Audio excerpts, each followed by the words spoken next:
तामीराती कामों से वाबस्ता अफराद के लिए अहम खबर आ गई है। मुल्क भर में सीमेंट की रिटेल कीमतों में मजमूई तौर पर इस्तेहकाम देखा गया है, ताहम चंद शहरों में मामूली कमी और बाज़ में कीमतें बरकरार रहीं।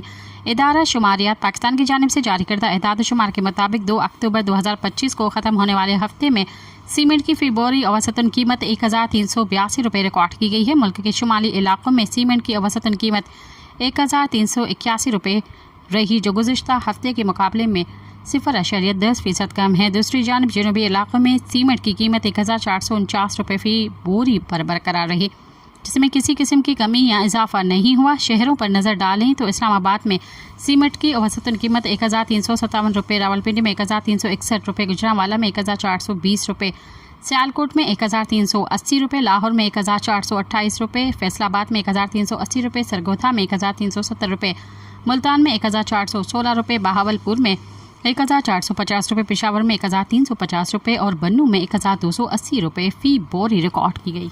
सब्सक्राइब कयो अवामी न्यूज़ HD के ताज़ा तरीन ख़बरुन ला ॾिसंदा रहो अवामी न्यूज़ HD।